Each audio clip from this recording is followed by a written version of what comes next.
Nessa queda de braço entre os poderes, fez com que alguns projetos fossem apresentados, inclusive debatidos, pelo menos nos corredores do Congresso Nacional. O líder da oposição na Câmara, o deputado Felipe Barros, foi o escolhido como relator daquela PEC que limita os poderes dos ministros do Supremo Tribunal Federal. Ele foi designado pelo presidente da Comissão de Constituição e Justiça, a presidente Caroline de Toni, que também pertence à oposição.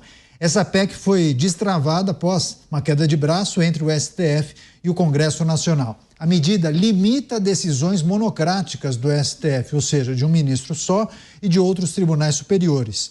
Ela foi aprovada em novembro do ano passado, no Senado. Desde então, aguardava o início da tramitação na Câmara Federal. Você, Luiz Felipe Dávila, particularmente, Dávila, o que você acha dessa proposta de emenda à Constituição que limita os poderes dos integrantes do STF, também de integrantes de outras cortes superiores, sobretudo no que tange às decisões monocráticas? Você é favorável e de que maneira uma aprovação pode acentuar e aguçar os debates em relação a supostas interferências entre os poderes?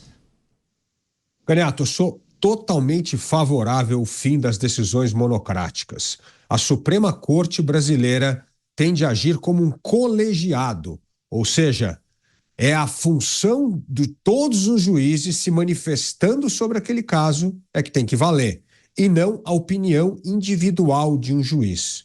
Nós vimos que decisões monocráticas acabaram concentrando o poder na mão de alguns juízes e não permitindo que o colegiado se manifestasse sobre aquele tema. Então tem dois problemas. É a concentração de poder na mão de um juiz, que a decisão monocrática dá, e a demora para o plenário se manifestar sobre aquela questão.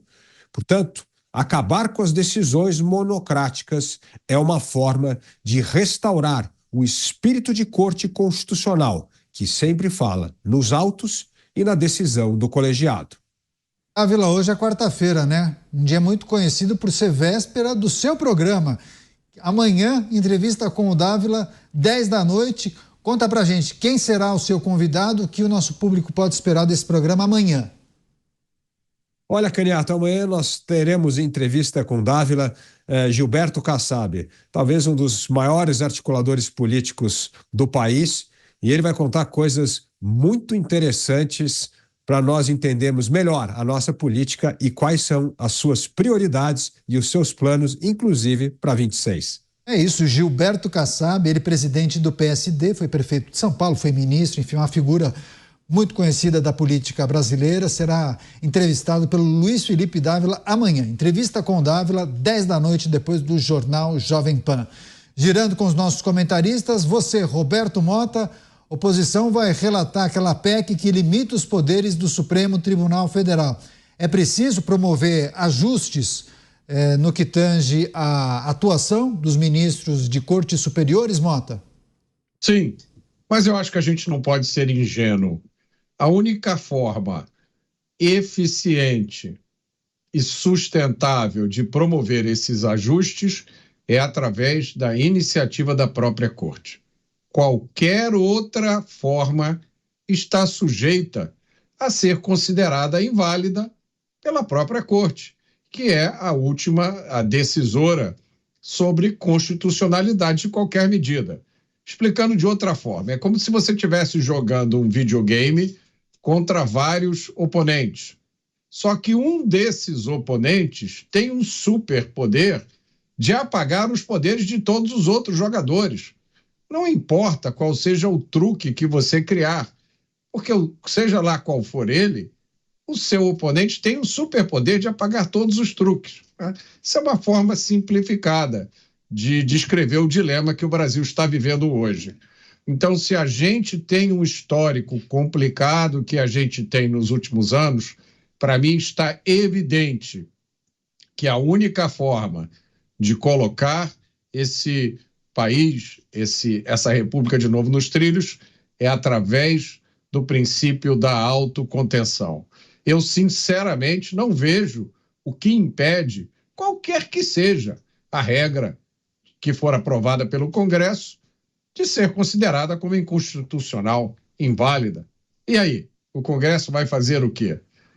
Também não imagino a possibilidade do Congresso criar uma lei, uma determinação, uma emenda constitucional, dizendo que ele, o Congresso, tem a última palavra sobre determinadas decisões.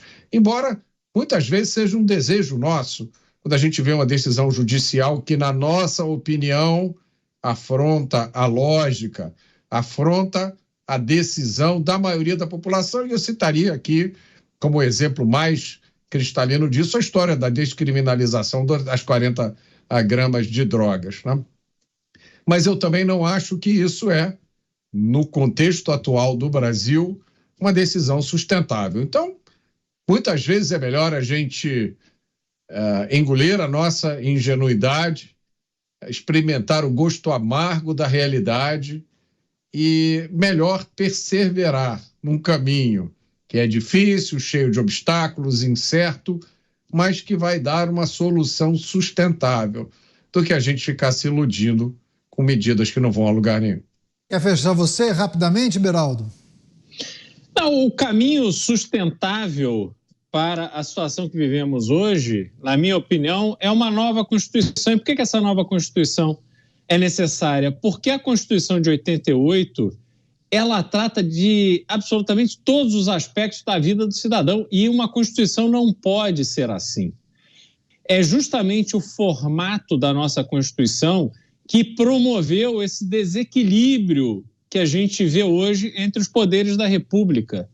E eu sou favorável a uma nova Assembleia Constituinte, e a Assembleia Constituinte que tem que ter lá entre os seus membros Roberto Mota, Luiz Felipe Dávila, pessoas que consigam pensar o Brasil com uma dimensão de futuro, para corrigir erros do passado, garantindo liberdade, garantindo equilíbrios e a possibilidade do Brasil crescer, se desenvolver, e a população brasileira, rica ou pobre, todos têm oportunidade de melhorar de vida, de prosperar na vida.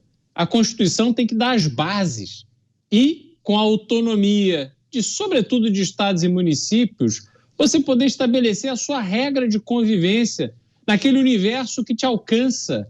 Porque muita gente passa a sua vida ali na sua cidade, na sua região, e de repente está tendo que cumprir leis e normas no Amapá que foram feitas pensando em Santa Catarina. Isso não faz sentido nenhum. Brasil não pode mais viver dessa forma.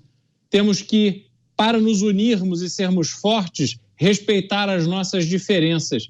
E para que isso aconteça, na minha visão, somente uma nova Constituição sendo escrita.